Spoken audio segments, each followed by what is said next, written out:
is nature always called Mother Nature? Perhaps it's because, like any mother, she quietly manages so much of our living without our ever realizing there's a woman at work. Why, right from the beginning, we breathe and sleep and wake up with no more conscious planning than we used in sprouting teeth. Mother Nature controls many of our routine bodily processes through automatic control centers called glands. The story of menstruation really begins with one particular gland. It's located here at the base of the brain, and it's called the pituitary gland. In our childhood years, this pituitary gland concentrates on producing growth hormones, busy little messengers which circulate through the bloodstream. They order the various bones and tissues to get growing. And as a girl grows up from blocks to dolls to books, that means her body is obeying the orders issued by the pituitary gland. Of course, these orders vary among different girls. Some girls grow short, some tall, some heavy, and some slight. But there comes a time somewhere between the ages of 11 and 17, though about 13 is average, when the pituitary must turn part of its attention to maturing the body which it has grown.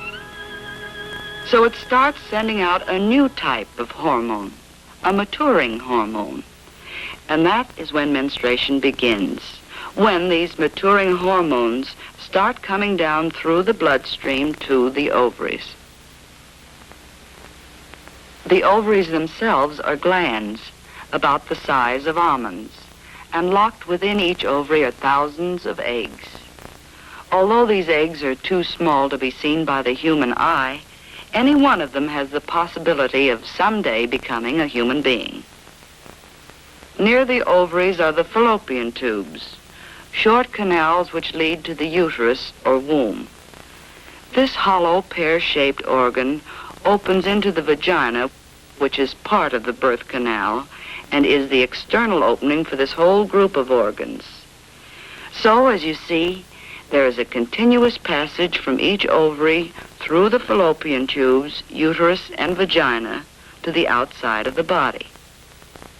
These organs function in a continuous cycle.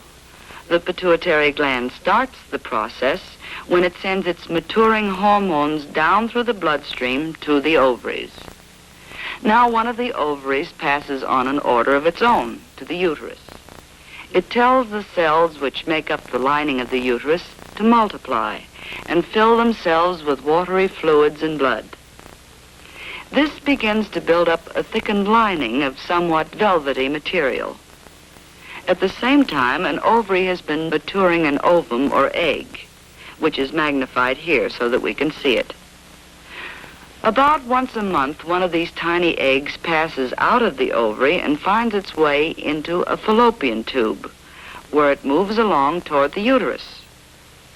If the egg is impregnated, which happens when a woman is going to have a child, the egg will stay within the uterus. Then the thickened lining will provide nourishment for the budding human being through the early days of its development. However, most eggs pass through the fallopian tubes without being fertilized. When this happens, there's no use for that potential nourishment in the built-up lining of the uterus. And so, in a few days, it passes from the body. This is the flow which we call menstruation.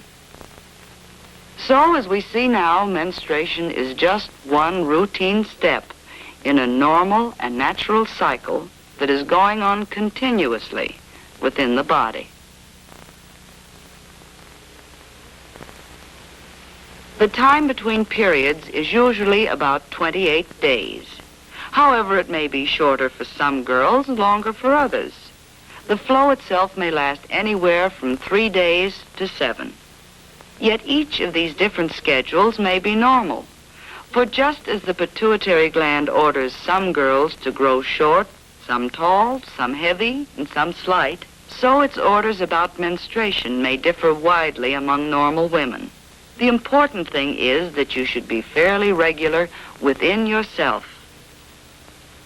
Of course, a girl may be irregular during the first year or so, but after that, when her system is settled down into a routine, her period should always be about the same number of days apart and last about the same length of time.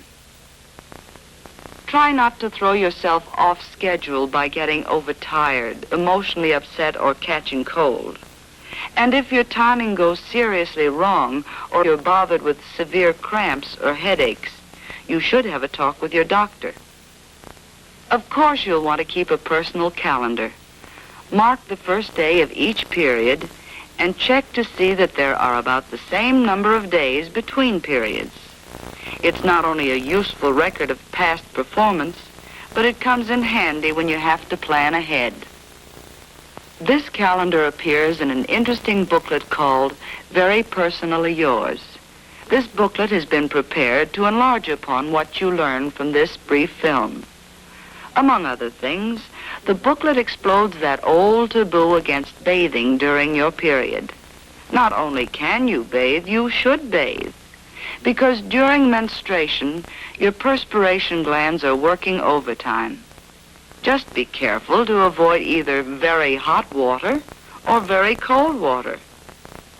In fact, it's not a good idea at any time to shock your system with extremes, any more than to let yourself get chilled or to catch cold. And as for the old taboo against exercise, that's nonsense. Exercise is good for you during menstruation. Just use common sense. When you come to think of it, most of your daily routine is on the mild side. It's going to extremes that's wrong and to be avoided.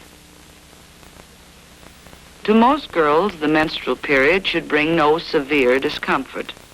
Some girls have a little less pep, a feeling of pressure in the lower part of the body, perhaps an occasional twinge or a touch of nerves. But don't let it get you down. After all, no matter how you feel, you have to live with people. You have to live with yourself, too. And once you stop feeling sorry for yourself and take those days in your stride, you'll find it's easier to keep smiling and even-tempered. You can do practically everything you normally do. Oh, come now. We said practically everything, provided you take common sense care of yourself. Exercises to relieve cramps are illustrated in the booklet. Try them. With the guidance of a qualified person, you may find they help. And do something about that slouch. Slumpy posture is just as bad inside as it looks outside. So stand up straight and let the organs function from the position that nature intended. One way to help them function normally is to avoid constipation. You see, your reproductive organs lie between the rectum and the bladder and their external openings, and constipation will disturb the relationship between these organs. So you'll find it worth your while to drink plenty of water, eat plenty of fruit, and to include cereals and eggs and leafy vegetables in your daily diet. And incidentally, it's smart to keep looking smart. That well-groomed feeling will give you new poise and lift your morale, especially when it's backed up with year-round fresh air and sunshine and plenty of rest and sleep. Because the best possible insurance against trouble on those days is healthy living every day. And that's the story. There's nothing strange nor mysterious about menstruation. All life is built on cycles, and the menstrual cycle is one normal and natural part of nature's eternal plan for passing on the gift of life.